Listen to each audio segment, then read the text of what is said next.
Alright. Hello, everyone. Tubby Squirrel here. Now I'm gonna go over the patch notes, the upcoming patch notes for this upcoming mid-chapter. Just like some other people do, but I'm gonna do it. And I have the patch notes on my arm here, so I'm just gonna go over my thoughts, on the upcoming changes and what I think. These are the thoughts of someone who has little over 1,300 hours, so not casual, but not as many as some of the other, content creators on this game have. And who is a killer main with no particular main. Like, I just kind of main all the killers. About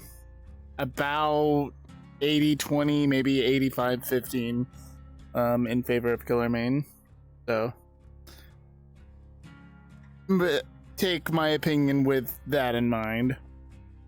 Alright, so the first thing, blood web improvements.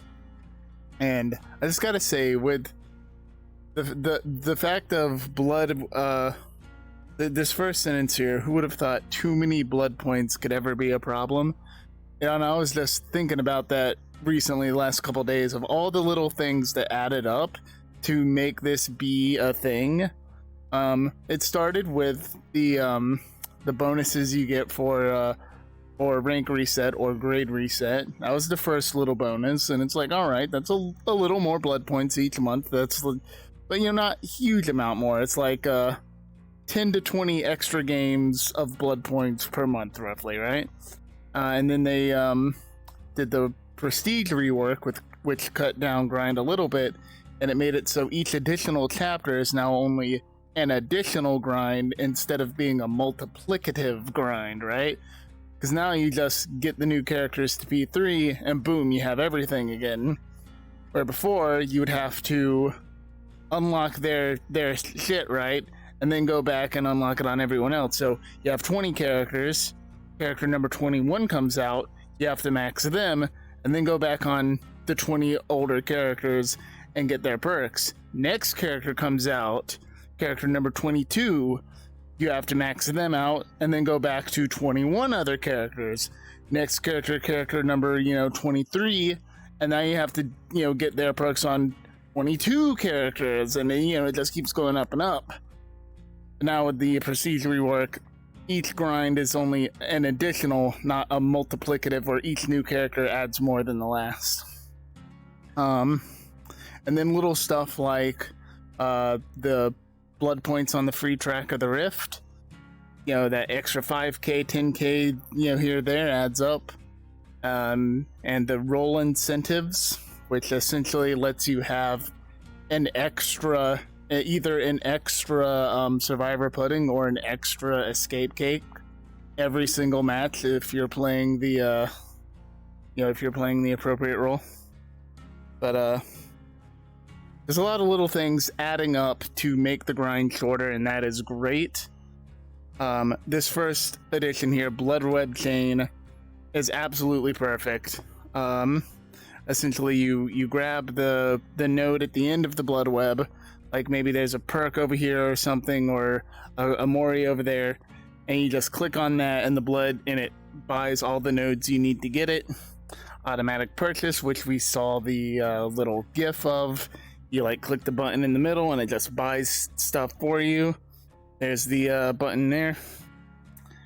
And automatic purchase will just click that and it'll just sort of buy stuff, not randomly, but it'll buy it automatically, prioritizing perks, as it said. And the chain web is like, okay, I want this this moldy oak. I could just click on the moldy oak, and the blood web chain will just go bing, and it'll buy that for me, bing, it'll buy that for me, and then it'll go over here and buy this, and all I have to do is click on this instead of and buy. So good stuff. Visual terror radius will be off by default, and it says here it will respect all killer perks and powers, so if you're undetectable, it won't trigger visual terror radius, so you won't be able to turn on visual terror radius for a gameplay advantage versus people who don't have it. And of course, accessibility for it, which are getting better at designing with stuff like this in mind. But yeah, we got for different kinds of color blindness. Autohaven records map updates, good stuff. It seems like it will no longer spawn the Great Wall of China made out of cars. I know you killer mains know what I'm talking about.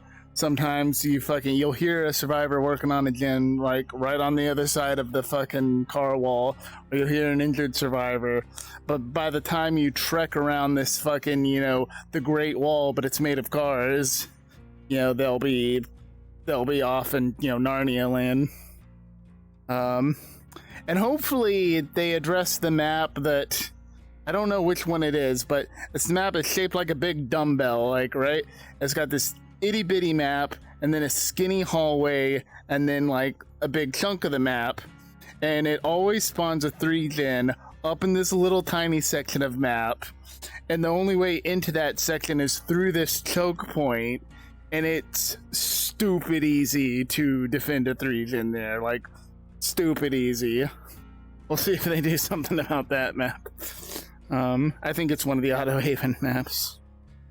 But good stuff, good stuff. So this is where we get the mixed bag, the healing changes. This is big. So they're nerfing medkits, which is good. Nerfing the speed of medkits, particularly the speed of self-healing. The speed of healing others is getting reduced as well, but they are removing the speed bonus, it looks like, from self-healing. And that's good. As a killer main, that is awesome that you can't, I can't hit you. Like, it can't be so that I hit you and then without anyone else's help, no one else has to get off a gen, and in 9 seconds, you're healed up and you've just undid my case. That is awesome. This, however, healing will now take 24 seconds by default. I feel like that's overkill. I feel like that's a little bit overkill. We'll see how it plays out in the PTB. Maybe it's not as big of a deal as it seems like it is, but at 8 more seconds, I'm just thinking about when I'm playing Survivor, all the times I just barely get someone healed before, the killer comes back. A 50% increase in default healing time. I don't know. I feel like 16 is enough because you're already 2 people not working on gens. That's already good. 24 second steal seems like overkill to me. Maybe 20, and even then it's a maybe. But I feel like 24 seconds to heal another person by default is a little bit overkill. But we'll see. And these are all just the medkit nerfs. And then you can't really nerf medkits without looking at their add-ons. Perk updates. So this is a mixed bag as well. This is a very mixed update to me. Gearhead. Gearhead is not a very run perk because it's a mediocre information perk. But they are buffing it so that when a survivor loses a health state, any skill check they hit reveals their aura. I think before it like highlights the generator or something. Reveals their aura to hit a great skill check after some, yeah. This is much better because you can hit someone, and if they get away to a good position, maybe it highlights someone who's doing something more important, or it highlights someone who's in a worse position. So I still don't think Gearhead will be that used, but It'll be used a little more, I should think. Oh, it's spazzing all out. Alright. Alright, let's go back down. Overzealous. Simple change to overzealous. Essentially overzealous, when you break a Dole Totem, you get you got an 8% speed bonus to repairing generators until you lose a health state. And if you break a Hex Totem, it's a 16% buff, I think. They're changing the Dole Totem bonus to 10% instead of 8, and it will now work if you bless a totem. So you bless a totem and you get the Overzealous buff. That's honestly a pretty good buff. Overzealous was rather underutilized, and now it'll have more synergy with other perks. I feel like they could maybe change Inner Healing to compensate with that. But yeah, I like synergy with the totem perks because, you know, you get a totem build and it's better than it gives you another option, right? It's not just a Chasing build or a Gen Rush build. Pain Resonance, I don't like this change. Okay, so they're changing Pain Resonance to have 4 tokens, and you use up a token when you hook a survivor for the first time on the Scourge Hook. And they've changed the difference between the tiers, but the top tier 15% is still the same. I don't think this needs another condition, because the thing with the Hex perks and the Scourge Hook perks, and you know, the perks like that, the new teamwork perks, they already have a condition, right? They already have an activation requirement. So why does it need another restriction? Like, why does Pain Resonance need to only work 4 times? It's not a strong enough perk, I don't think, to justify it only working once per survivor. I don't think. I feel like Pain Resonance is going to be a mostly dead perk. I mean, I get they're trying to, with this, encourage not tunneling, but I think this is all this is going to do is encourage people not to run this perk. And this is dumb because this is one of the healthier regression perks, because you have to earn it. There's an activation requirement. You have to win a chase, you know, down someone, and then put them on a Scourge Hook. The fact that it has to be on a Scourge Hook and you have to win the chase first, you have to knock them down, I don't think it needs yet another restriction. Because like, when you put restrictions on Scourge Hooks and Hexes, it just, what's the point of them being that perk type if they have even more restrictions beyond that? Same with like Hex Ruin, like, it's already a Hex perk. You don't need to give it all these different restrictions and stuff. It might as well just be a normal perk at that point. Dead Hard might actually be dead now. I know people said it was dead when it was changed to 0.5 seconds, but now your Dead Hard is unactive for, you know, at the start of the trial, and when you safely unhook a survivor, you earn a Dead Hard use, essentially. You safely unhook a survivor, and it like activates Dead Hard, and then you can use it 1 time. I feel like it'll be used much less. Now, granted, I don't think I ever got to a high MMR because I bounce around killers a lot. And I don't really play in a way to satisfy MMR. I more cater my playstyle towards the pip system than I do to MMR. But I never wait out Dead Hard. I just swing, because I feel like you waste just as much time waiting for the Dead Hard as you get, you know, as you lose if you hit them. You swing, you hit them, they get a speed burst, and it's like, well, you know, I lost some time.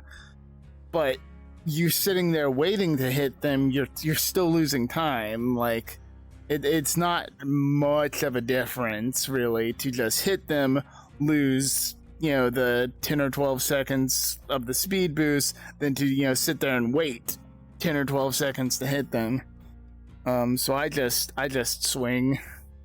Unless they make it super obvious, I try not to. Like, they double back into me, then I might wait a second. Like, if they make it super obvious they're trying to get a dead hard. I don't know. I don't know what you would do to dead hard, but I don't think this is it. It's a hard effect because the dead hard is a very strong effect.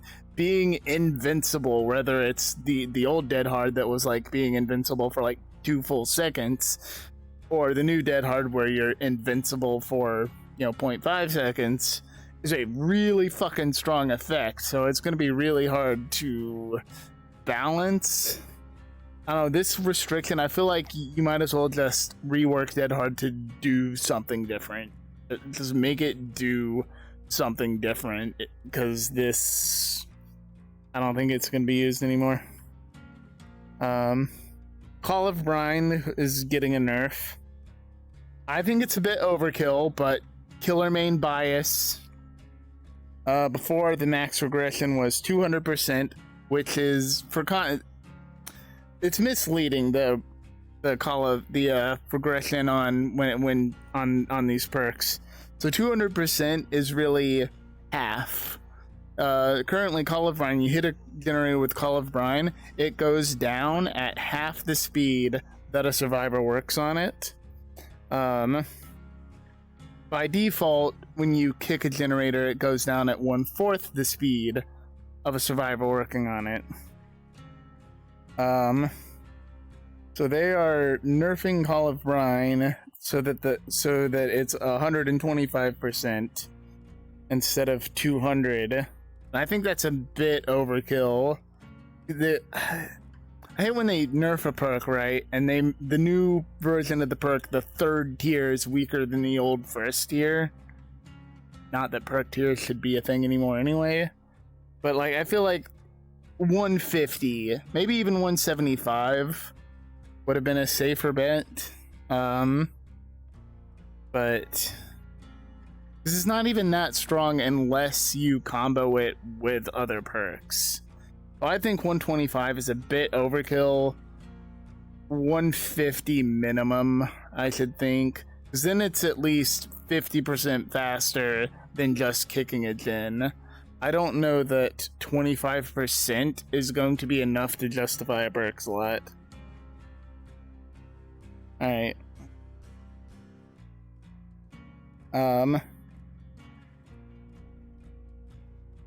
So Overcharge is also being nerfed. Overcharge did max out at 200, so Overcharge you kick and it starts out at slower than a normal kick and then speeds up to higher than a normal kick as far as its rate of progression. And then it gives you the hard skill check, and if you miss it, you get a higher penalty.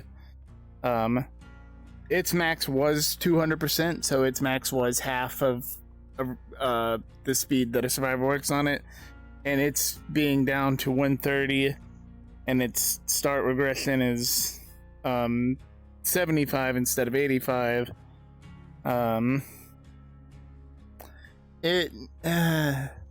I mean, that's kind of a lot, but I think the regression speed is just a bonus for Overcharge, right? I feel like the main point of Overcharge is to give it that hard skill check, use it in skill check related builds, and it generally be annoying.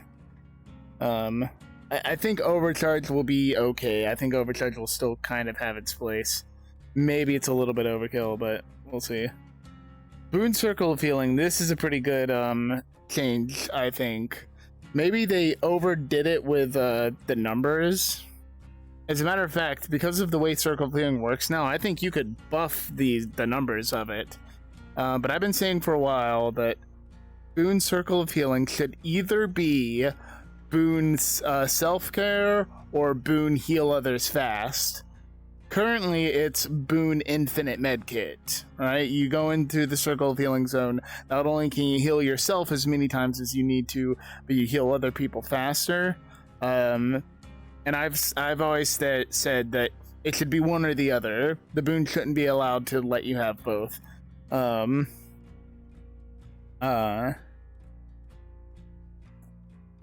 now it will only speed up your healing of others. by 40, 45, and 50. So 50% increased healing speed to others, which will be the old healing speed, by the way, now, since healing is going to take 24 seconds. So now when you're inside of Boon Circle of Healing, you'll be able to heal someone else in the current 16 seconds. I think they can buff these numbers now that you can't heal yourself inside the Boon Circle of Healing. Now that you can't just go by yourself, like retreat yourself into the Boon area and heal without the other 3 people getting off of objectives. Now that you need 2 people, I honestly think they could make this be, 50, 55, 60, or even higher. Like, you could maybe even make it a 100% bonus, since it takes 2 people off gens now. And they have also added a miniature empathy to Boon Circle of Healing. Other survivors will be able to see the aura of injured survivors inside the radius. So overall, good change. And as a matter of fact, I say they could, now that Boon Circle of Healing works like this, I say they could buff it even more. Like, I think you could bring it back closer to 100%. Like you could have it be 75, 80, 85, and I don't think it would be too strong because of the way it works now. Alright, so I didn't really read these guys, but alright, Chain Haul. Alright, so they've adjusted the overheat mechanic to be more forgiving. The amount of heat generated from starting the rev and continuing to rev. Alright, so feathering your chainsaw generates less heat. Alright, good. Alright, heat dissipate as soon as the chainsaw sprint ends. Alright. The amount of heat generated while wall sprinting has been increased slightly. Alright. And I heard about this. They've nerfed Doom engravings and Death engraving add-ons. Increasing their downside and lowering their benefits. That's not a good change. Barely anyone plays Hillbilly as is, and making feathering the chainsaw a little bit more practical, I don't think offsets this. Like no one was saying that the engraving add-ons were overpowered, so I don't understand that change. Don't know what they're doing. Like, Billy has pretty much no good add-ons. Like, his engravings, and maybe the one that increases the rev speed but makes him a 4.4 killer. Maybe that one. That's a big maybe. And like low pro chains. So like he has like 4, maybe 5 good add-ons. Like Billy has almost no good add-ons as it is, and you're nerfing 2 of the only ones people use. Pig is inconsequential. They took one of her weakest add-ons,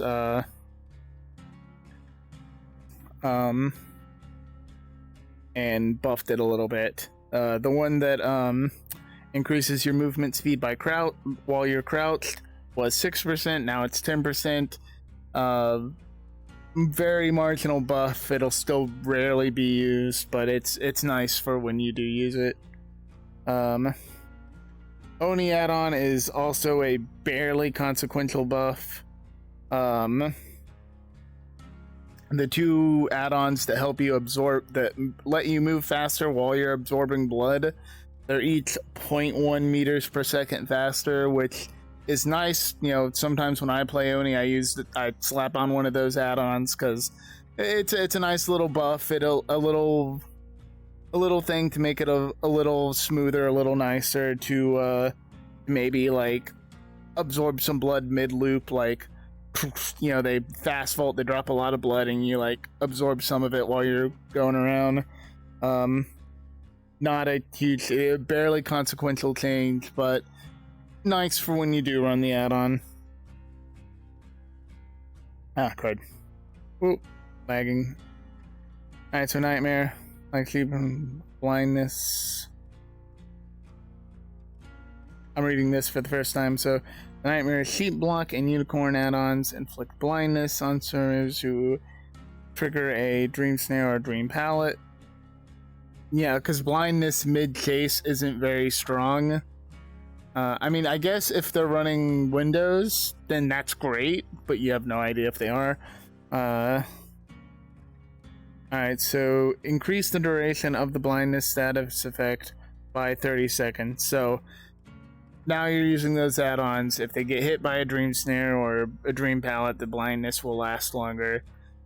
That's nice.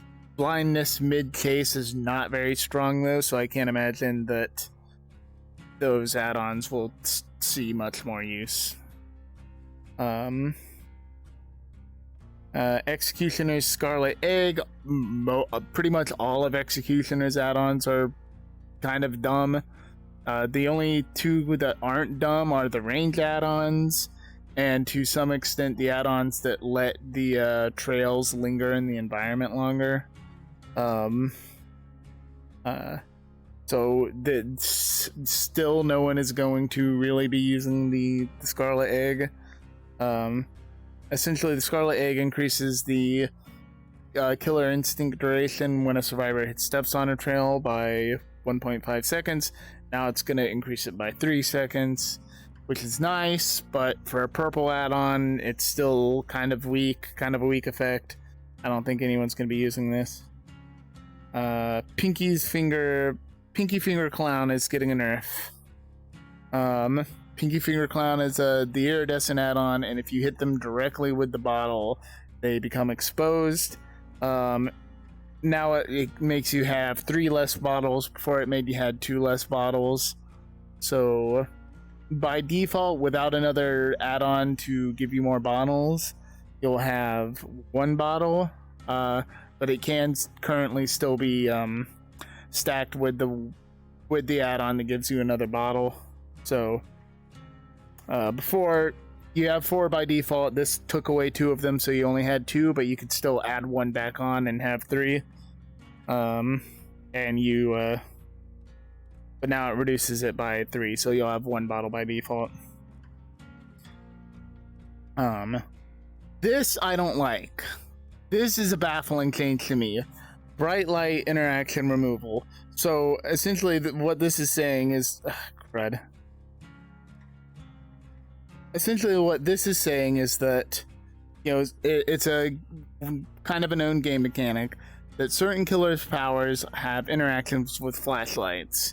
You know, there are different you know, the flashlight can do certain things to certain killer powers, and I think that is great. In fact, if anything, there should be more of that. There should be more killer power interactions that have to do with the flashlight. And they're removing them. So the Wraith, you're not going to be able to light burn the Wraith. I mean, I could see if they were nerfing this stuff. That would be alright. You can't light burn the Nurse anymore. So the Nurse, not a lot of people know this, but you can actually light burn the Nurse while she's charging up her power. Plenty of people knew this. The Artist, you could shine a light on the idle dire crows and make them dissipate. Also, if someone's being swarmed by the crows, you could shine the light on them and make the crows fly away, like, you know, make them not be swarmed anymore. And of course, the Hag's traps. You can shine a light on her traps, and it disarms the trap. It dissipates the trap. I think that's good. And as a killer main who plays, you know, these killers, in fact, Wraith is one of my more favorite killers to play, and I think the Artist is great. The Artist is a lot of fun. I don't play the Hag quite as much. I play the Nurse occasionally. I think the light burn mechanic is a lot of fun. Anything that encourages survivors to interact directly with the killer power, and anything that encourages the survivors to directly contest the killer is good for the game, in my opinion. It's healthy for the game. So I don't like the removal of this. If they're worried about consistency, like because they mentioned like if you know they don't want you to feel punished just for playing these characters. First of all, you're not going to feel punished playing the artist or the twins because they're, or the nurse rather, because the nurse is the strongest skiller in the game, and artist is, I dare say, the 4th strongest skiller in the game. After Blight and Spirit, I'm pretty sure it's artist. Like artist is really fucking strong. The 4th or 5th strongest character in the game. I don't know. I'd say if anything, more killer powers need flashlight interactions. I think that's one of the most interesting aspects of the flashlight and of Survivor. When they have some way of directly interacting with the power, like Ghostface reveal mechanic, where you put Ghostface right in the center of the screen and try to reveal him before he exposes you, or you reveal him because like he's stalking your friend, but you're stalking him from behind and you can knock him out of stealth. Things like that, where you get to directly interact with the power instead of having it solely acted on you, are good for the game. I think this is a dumb change. I'm ranting about this a long time, but I think the flashlight interaction's a dumb change, because flashlight's already the least useful item next to keys. Like, flashlight's already not a super useful item, and now there's even less reason to bring a flashlight, which just means there's more reason to bring medkits and strong toolboxes. With medkits being nerfed, I feel like we're gonna see survivors bringing toolboxes, because you've removed a big part of the reason to bring flashlights. You're nerfing medkits, so I feel like we're gonna see a lot more just really strong toolboxes now. And they're differentiating the regular rift up to 70 from the Beyond rift that goes to 85, and it's and they mentioned that, you know, older characters will still get rifts and be minor characters. Like, essentially they're saying that, you know, all your favorite characters, we haven't forgotten about them. They're all gonna get rift challenges in the future. But yeah, that's over. That's I just clicked on the seat. Let's get back over here. Okay, but yeah, I'm Tubby Squirrel, and this is my thoughts on all the changes here. Add-on changes, mostly inconsequential.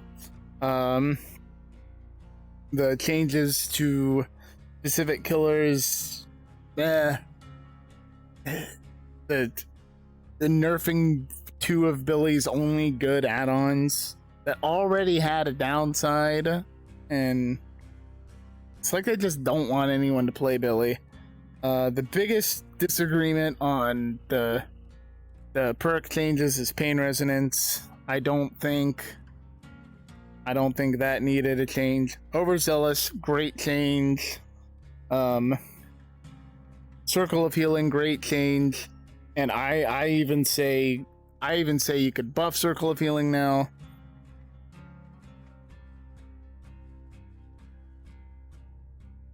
And I clicked on the fucking seat again. Yeah. But I have a little bit of controller drift. Can you tell? Yeah, mixed bag. Overall, the base game changes are pretty good, except the flashlight change. I don't like that. The healing change maybe a bit overkill. The blood web changes are fantastic. So very mixed update, very mixed bag, and I hope to see you guys next time.